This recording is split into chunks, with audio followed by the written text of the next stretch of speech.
Hello ladies and gentlemen, and welcome back to Tech Showdown. My name is Kevin, and today we're going to be checking out and doing a showdown of the MSI Gaming 4G GTX 970 against the Powercolor PCS R9290. So NVIDIA versus AMD showdown. Now let's run through this one. I'm not going to go through all the features and that between these two different GPUs and all the rest of it, because the video would just go on forever and ever. So if you want to see what comes with these graphics cards in particular, in terms of what they come with in the box and the features with the GPUs, then you can check out the unboxing videos for these graphics cards. However, let's get onto it then. Now, GPUs, this is where we'll start because this is the big one. Both 28nm, but the R9290 has a Hawaii GPU in it, whereas the GTX 970 has the new GM204 Maxwell GPU in it.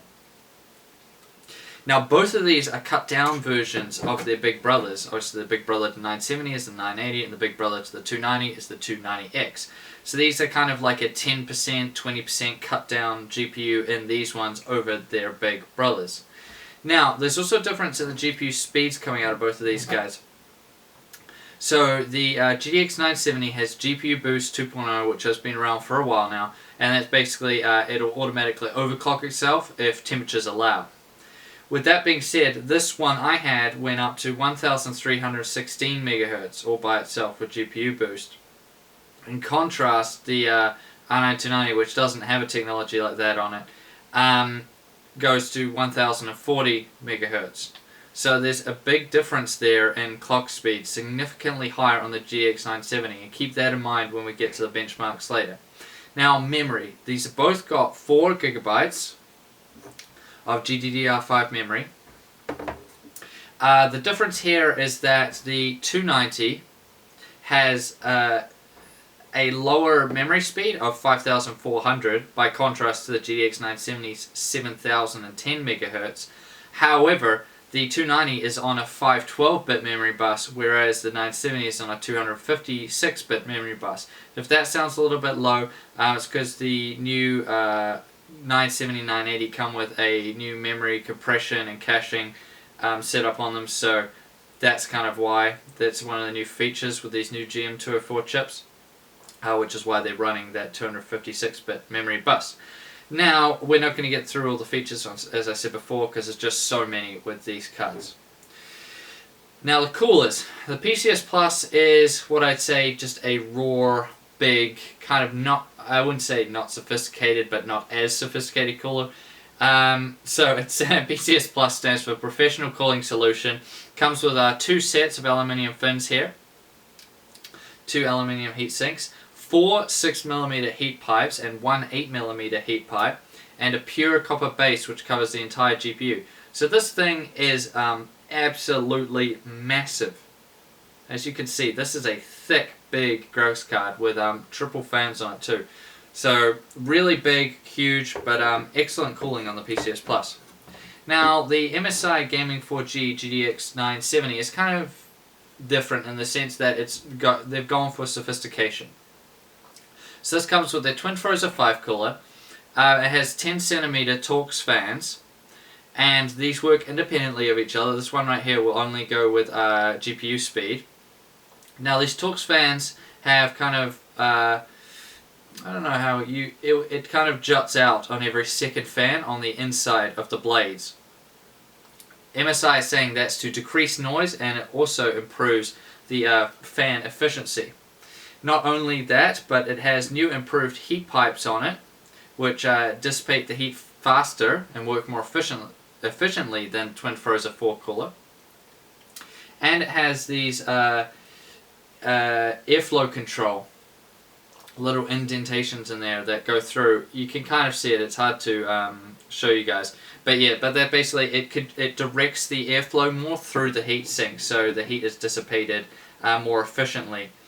Their heat pipes, by the way, are the Super Sue ones. That's what they're called. And that's basically just an idea of the differences between the cooler.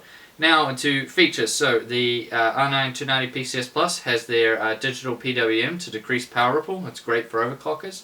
Power IR stage, which increases power efficiency by 3% or higher. Multi-phase design, so this is 6+1+1 phase board, which increases stability and power efficiency of the card. The MSI GTX 970 has their zero frozen technology, which means under 50 degrees these fans will not be working. That just gives you an idea of how efficient this GPU is in here. So they just turn off completely, so it's just dead silent under 50 degrees, no fan noise at all because the fans are completely off. It has its military class 4 components, so this is the high C caps, which are a super efficient capacitor. Super ferrite chokes, 20% improvement in efficiency on those guys, and solid cap, not crap. Oh my. All of this basically means is that it increases the lifespan of the components and the overclocking stability. It also must be said that this comes with a HDMI 2.0 port. What that means is basically that now you'll be able to run 4K like you normally would on HDMI, but at 60 Hz. So that's a big improvement there. And there's a difference in the power supply requirements. Now take this with a grain of salt because I know you can get away with running lesser power supplies. But Powercolor recommends 750 watts for the PCS Plus 290, whereas MSI is recommending 500 watts for their GTX 970. So yeah, but take that with a grain of salt, as I just said. Now onto sizes. So the Powercolor PCS Plus is coming in at 295mm long, so nearly 300mm long. This thing's pretty big. 111mm wide, so it's actually not too fat, but it's coming in at 46mm tall, so yeah. That's why a lot of people refer to this as a 2.5 slot card, and that's the reason why. Now the MSI Gaming 4G GTX 970 is coming in at 269mm long, so it still is quite a long card. 141mm wide, so wider than the PCS Plus. This thing is quite wide. These heat pipes come out a long way. And 35mm tall, so this is just a pure 2 slot, it's not too tall. The one thing that annoyed me that I'll say straight off the bat, both of these are 6-pin and 8-pin adapters, but because this heat pipe here comes out, do not ever try change this card while it's hot like I tried to do and I burnt my finger on the hot heat pipe. A lot of cards you can just change them like the Powercolor and you're just fine, but they did reverse the pins around so you don't have to get your fingernail under it. Now, with all that being said, let's get into the benchmarks. Now, before we jump into it, I couldn't do two of the benchmarks, which was Firmark and Unigem Valley. The reason of the 970's memory compression, or however that works, it seemed to have screwed the results up a bit, and that it was coming in way too low. So I don't really know what was going on there, so we'll just do the other 4 benchmarks, which is both the Heaven ones and the Tomb Raider and Bioshock Infinite. And we'll still do our temperature testing with the Firmark. Now, so straight into it then. Heaven 4.0, DirectX 11, 1080p, everything maxed out. Up first, the MSI Gaming 4G GTX 970 scored 55.3 frames per second average. Remember, the 970 is on its first set of drivers. But be in mind that even with that being said, it is running at a significantly higher clock speed. So, 55.3 frames per second for the 970. The PCS Plus R9290 is coming in at 54.4 frames per second average, so slight win there for the 970. Now Heaven again, this is OpenGL. The NVIDIA cards generally pull away in this one. Everything maxed out again, 1080p. The MSI Gaming 4G GTX 970 scored 50.7 frames per second.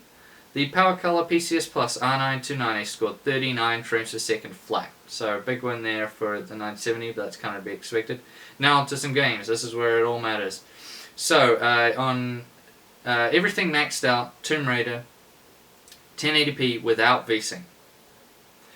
The MSI GTX 970 scored 82.8 frames per second average. The PCS Plus R9290 from Powercolor scored 80.2 frames per second average. So what's that, about 2.5 frames better for the 970 in that one.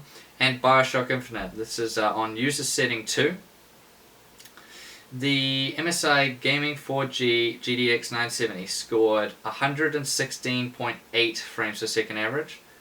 The Powercolor PCS R9290 scored 96.2 frames per second average, so the 970 pulls away really strongly there. Now let's talk about the temperatures, because everyone's going on about how efficient the 970 and 980 are with that Maxwell GPU in them. So I still ran the firmware benchmark, which is 1080p 4x MSAA for 15 minutes, and I took the highest temperature they went up to and the highest fan speed. So the MSI Gaming 4G GTX 970 went up to 64 degrees Celsius, and that was at 46% fan speed, which is phenomenally good. Remember, the thermal limit on the 970 and 980 is 98 degrees, so you got miles to anywhere close to that. Now, the Powercolor PCS R9290 in the same benchmark and firmware went to 69 degrees Celsius, and that was at 76% fan speed. So yeah, we're seeing the difference there already. I mean, that still is relatively close, but think of the difference in fan speed, and also think the fans don't even turn on in the MSI until you get to 50 degrees Celsius. So big win there for the 970. And I also took the temperatures in heaven during the DirectX 11 benchmark. The MSI GTX 970 went up to 64 degrees Celsius again, which I'm guessing usually it drops a bit lower in heaven, so I'm not sure why that was. I guess it's maybe how their fan curve's set up. Anyways, and the Powercolor PCS 290 went to 65 degrees Celsius, so a little bit of a difference there. Now into noise. So there's no point us doing them at idle because they're going to be at the exact same, they're just silent. The fans aren't even on in the MSI. And there's not really much point doing the PCS Plus either because it's once again silent. The fans are moving though, but it's just completely silent. So I won't be doing the idle ones to give you an idea of the noise. Just take it from me, they're completely silent. However, I will show you the load ones. So this was during the Unigine Heaven benchmark, during the Valley benchmark, I'm sorry, which I didn't show you guys because the numbers came out skewed, so there's not really much point. But anyways, we can do our sound testing there, nevertheless. So this is what the MSI Gaming 4G GTX 970 sounds like at full load during that benchmark.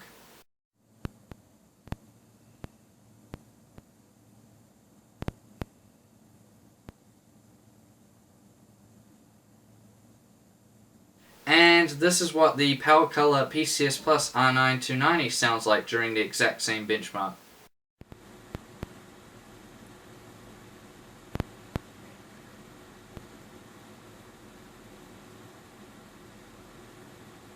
So you can see the MSI is coming in, the 970 is quite a bit quieter and being cooler at the same time. That's to be expected obviously by the different fan curves as we just explained before with the temperatures. So this leads me to the conclusion. Which one of these do I recommend more? Well, if we think about it, the benchmarks were close, but it's basically a win for the 970. I think it beat it in every single one aside from... No, it beat it in every single one. Yeah, so win there for the 970. Has better features. Coolers, hard to say really, because it's two different chips in them, so yeah, but obviously this Twin Frozen 5 doesn't muck about, so yeah, it's pretty good. Temperature wise, fantastic out of the 970. The efficiency of these new Maxwell chips is astonishing, and noise wise the MSI wins. So I'm going to have to give this, just plainly talking about these two cards, the MSI GTX 970 wins hands down. However, when we bring price into it, if these cards are exactly the same price, go for the 970. If there's like $100 difference maybe, like the 970 Gaming 4G is like $100 more, then I would start thinking about it. Personally, if it was me, I probably would still buy it. That's just me. If it's less than, if it's like $90 or less, the difference between these two, then definitely the 970 then. Like if it's a $50 difference, then it's worth it. If it's $80 difference, then I'd still really recommend it as worth it. So yeah, that's what I'd personally say. But you guys let me know what you think about these two cards. And I know price-wise, it depends on the country as well. Right now in New Zealand, there is a bit of a price difference, but I think I looked on Newegg the other day and I saw that they were quite close, but I'm not really too sure, and it's always changing, so just keep that in mind. But if they're exactly the same price or very close, you know, within say $20, $30, $40 of each other, then just 100% I can recommend you to get the MSI Gaming 4G GTX 970 over the PCS Plus 290. Now I hope you guys enjoyed this video. I really did enjoy testing out these two cards. These new Maxwell GPUs are incredibly powerful and amazingly efficient, so that's really cool to see. Leave a like if you liked the video, and I'll see you guys next time on Tech